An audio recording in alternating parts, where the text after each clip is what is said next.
বন্ধুরা, আজকের গল্পে বলছি আপনাদের যে কোকিল কেন কাকের বাসায় ডিম পাড়ে। তাই মূল কথায় আসা যাক। মেইন বিষয় হচ্ছে পেঁচাকে নিয়ে। তাই পেঁচা দুষ্টামি করতে করতে ওকে গুলি মেরেছে। তাই মাটির গুলি ওর লেগেছে ওর রানে, ঠিক আছে?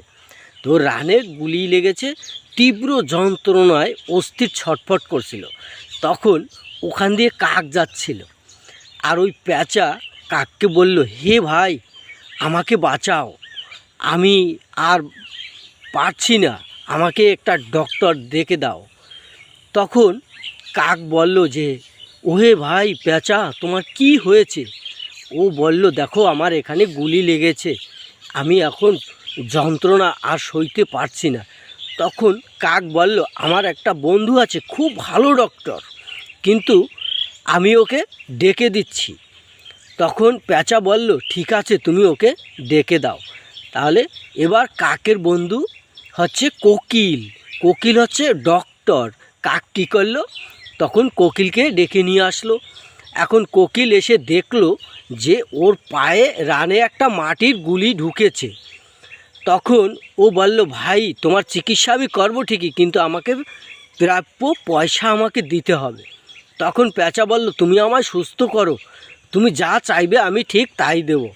তখন কোকিল বলল, তুমি মাজা পর্যন্ত জলের মধ্যে 30 মিনিট নেমে বসে থাকো। তাই শুনে পেঁচা করলো কি, মাজা সমান জলের মধ্যে 30 মিনিট বসে থাকলো। আর মাটির শুকনো গুলি ওই যখন জল পেয়েছে, জলে গলে তারপরে আস্তে বেরিয়ে গেছে। এখন ওই পেঁচার যে গুলি বেরিয়ে গেছে, পেঁচা পাড়ে উঠে এসেছে। তখন কোকিল বলল, ভাই তুমি সুস্থ? বলছে, হ্যাঁ, আমার গুলি বেরিয়ে গেছে। তা বলছে, তো আমার পয়সাটা দাও। এখন পেঁচা কোকিলকে বলছে, তুমি তো আমার কোনো চিকিৎসাই করনি, আরও এই ঠান্ডার মধ্যে তুমি আমাকে মাজা পর্যন্ত জলের মধ্যে নামিয়ে রেখেছো। এই বলে পেঁচা কী করলো, দৌড়ে বাগানের মধ্যে চলে গেল। এই সেই থেকে পেঁচা কিন্তু দিনের বেলায় বের হয় না, পেঁচা সবসময় বাগানেই থাকে। এবার কাকের বাসায় কেন কোকিল ডিম পাড়ে? ওই কাক হচ্ছে কোকিলের বন্ধু। এবার কাককে বলেছে, বন্ধু তুমি আমার পয়সা এনে দাও।